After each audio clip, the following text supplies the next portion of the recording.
Kaiju number 8 episode 18 में आप सबका स्वागत है। पिछले एपिसोड में हमने देखा था काइजू नंबर 8 यानी काप्का हिबिनो सबके सामने ट्रांसफॉर्म होता है। अब उसे पकड़ लिया गया है। उसके सामने है डिफेंस फोर्स जनरल इसाओ शिनोमिया। अब आगे एपिसोड के शुरू में हमें दिखाया जाता है इसाओ शिनोमिया ने जो काप्का के ऊपर गोली मारी थी उसको काप्का ने सर्वाइव कर लिया था। इसाओ कहते हैं इस दुनिया में जो बुलेट्स को अपने बेयर स्किन से रोक सकते हैं वो कभी भी ह्यूमन नहीं हो सकते। काइजू नंबर 8 ये सुन के काप्का को थोड़ा सा बुरा लगता है। वो कहता है नहीं, मैं काइजू नंबर 8 नहीं हूँ, मैं हूँ काप्का हिबिनो।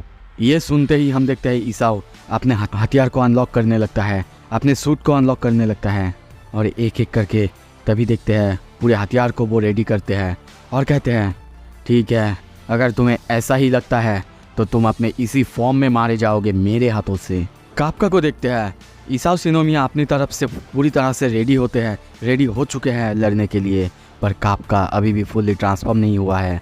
वो ट्रांसफॉर्म होना भी नहीं चाहता क्योंकि उसे प्रूव करना है कि वो काइजू नहीं बल्कि एक ह्यूमन है। और तभी देखते हैं इसाओ उसके ऊपर बहुत खतरनाक एक पंच करता है। उस अटैक को देख के काप्का की हालत बहुत ज़्यादा ख़राब हो जाता है। वो डॉज तो करता है पर तभी देखते हैं उसकी हाथ कट चुका है। इसाओ शिनोमिया की पावर इतना ज़्यादा खतरनाक है कि उस जगह की हालत ख़राब हो चुका है। ये देख के काप्का बहुत ज़्यादा हैरान, वो खुद को संभालता उससे पहले ही हम देखते हैं इसाओ फिर से एक ज़ोरदार ब्लास्ट उसके ऊपर करता है जिसके वजह से काप्का की हालत और ज़्यादा ख़राब हो जाता है। किकोरू उस तरफ देख के चिल्लाने लगती है काप्का। तभी वहाँ पे एक ऑफिसर को देखते हैं, वो इसाओ को देखते हुए कहते हैं अभी तक तुम पहले जैसा ही हो। पहले इसाओ शिनोमिया को डिफेंस फोर्स में सबसे ज़्यादा स्ट्रॉन्गेस्ट सोल्जर कहा जाता था जो कि अब तक किसी ने नहीं देखा था। सीन शिफ्ट होता है, कुछ देर बाद हम देखते हैं काप्का को, वो लगभग अब काइजू फॉर्म में ट्रांसफॉर्म हो चुका है पर अभी भी अपने आप को फुल्ली काइजू में ट्रांसफॉर्म नहीं की है। उसे ऐसे देख के इसाओ कहते हैं अब लग रहा है देख के तुम एक काइजू हो। और तभी देखते हैं वहाँ पे और एक पंच मारता है जिसके वजह से वो जगह की हालत पूरी तरह से ख़राब हो जाता है। काप्का फिर से उसके अटैक को डॉज करता है, सामने देखते हुए सोचता है क्या हो रहा है मेरी बॉडी के साथ, मेरी बॉडी अपने आप रिएक्ट कैसे कर रही है। उनको सामने देख के बिल्कुल वैसा ही फील आ रहा है जैसा कि पहले उस वक्त आ रहा था। डायरेक्टर जनरल वो वैसा ही ऑरा एमिट कर रहे हैं जैसे कि एक डाई काइजू करता है। और तभी उसके सामने हम डायरेक्टर की ऑरा या फिर बोल सकते हो डायरेक्टर को देखते हैं जो बिल्कुल एक डाई काइजू जैसा माना को एमिट कर रहे हैं। तभी हमें यहाँ पे defence force deputy director Keiji Itami को दिखाया जाता है जो कहते हैं काइजू नंबर 2, पता है तुम्हें 1972 में पहली बार जब उसे देखा गया था उसने करीब सब कुछ तबाही कर दिया था, सब कुछ, जब तक कि उसे मार ना दिया गया। और ये जो सूट तुम देख रहे हो और जो हाथ तुम देख रहे हो इन सब की वजह काइजू नंबर 2 है, यानी उसी के स्किन से ये सब कुछ बनाया गया है। और इस दुनिया में और कोई है ही नहीं जो कि इस सूट को इस तरह से यूज़ कर पाए, और कोई कैपेबल ही नहीं है सिवाय डायरेक्टर जनरल इसाओ शिनोमिया के। इसाओ शिनोमिया को फिर से देखते हैं, वो फिर से अपना खतरनाक पंच काप्का के ऊपर मारता है। काप्का डॉज करने की कोशिश कर रहा है और उसकी तरफ देखते हुए सोचने लगता है समझ गया किकोरू इसी बारे में बात कर रही थी, यही आइडेंटिफाइड काइजू को वेपन की तरह बनाया जाता है। तभी फिर से इसाओ उसके ऊपर एक खतरनाक पंच मारने आते हैं पर काप्का वो उस अटैक को डॉज करने की कोशिश करता है पर वो करता उससे पहले ही हम देखते हैं उसका पैर अब कट चुका है।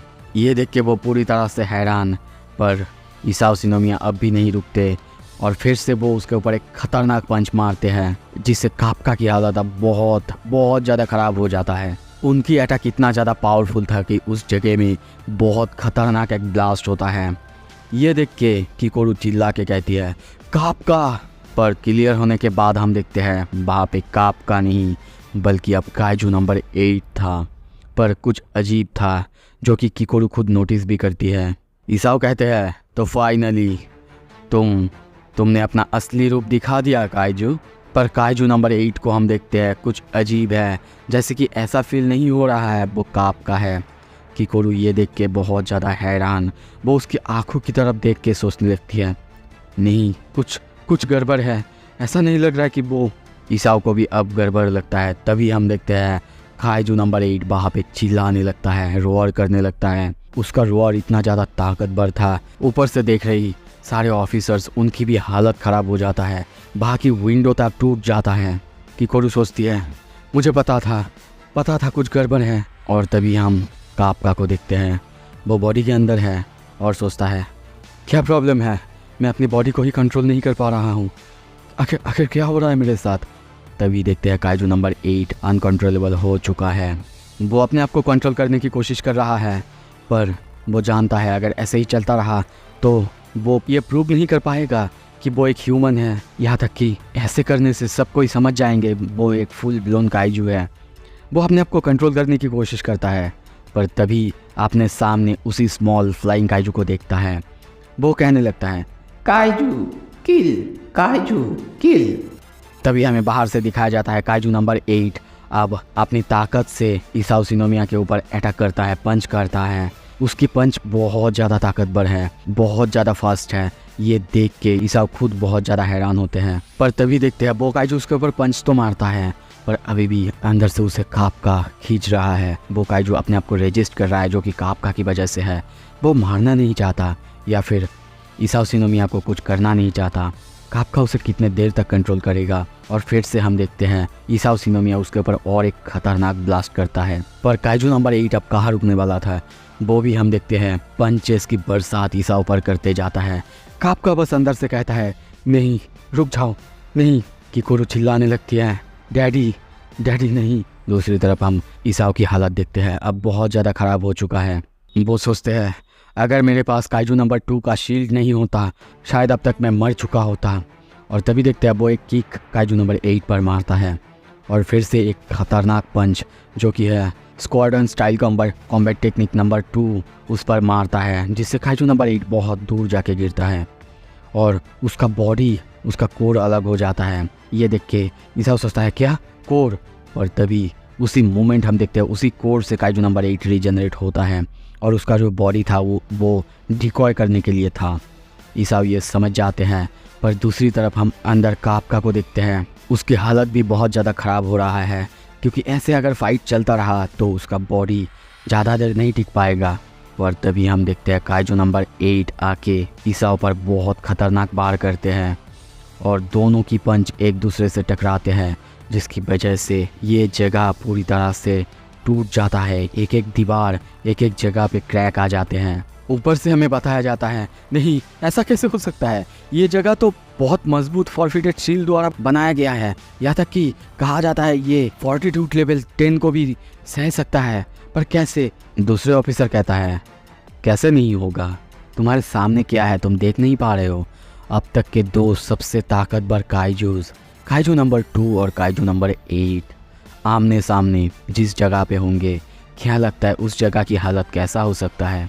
दूसरी तरफ हम किकोरू को देखते हैं जो कि ये सब सुन रही थी और नीचे की तरफ देखती है उसकी पापा को काइजू नंबर 8 से लड़ते हुए, जो देख के वो बहुत ज़्यादा हैरान है कैसे उसके पापा इतना ताकतवर हो सकते हैं कि काइजू नंबर 8 के सामने ऐसे खड़े हो रहे हैं, कैसे उसके साथ बराबरी से लड़ रहे हैं। तभी केंजी कहते हैं पर कुछ तो अजीब है, अगर डायरेक्टर जनरल को उसको मारना ही होता तो जब वो ह्यूमन फॉर्म में था तभी मार सकता था। देख के ऐसा लग रहा है जैसे कि वो पर्पसली उसे टेस्ट कर रहे हैं। और ये सुन के किकोरू को याद आता है कि उसने अपने पापा से रिक्वेस्ट की थी, और तभी उस तरफ देखते हुए सोचती है नहीं डैडी अब ये मत बताना कि कापका को चांस दे रहे हैं ताकि वो बच पाए। और तभी हम देखते हैं इसाओ शिनोमिया को, उसकी हालत अब ख़राब है। काइजू नंबर 8 अब धीरे धीरे उसकी तरफ आगे बढ़ रहे हैं, जिसका फॉर्टिट्यूड लेवल अब पहले से बहुत ज़्यादा बढ़े जा रहा है और ऑलरेडी इसाओ शिनोमिया की इस एस्टिमेशन को काइजू नंबर 8 सरपास कर चुका है। कापका अंदर से रोकने की कोशिश कर रहा है पर रोक नहीं पा रहा है, उसकी भी हालत अंदर बहुत ज़्यादा ख़राब है। सो अब आगे क्या होगा, क्या काइजू नंबर 8 इसाओ शिनोमिया को मार देगा या फिर सभी मिलके काइजू नंबर 8 को मार देंगे, सब कुछ देखेंगे अगले एपिसोड में। अगर आपको देखना है प्लीज़ सब्सक्राइब कर लो। Thank you so much.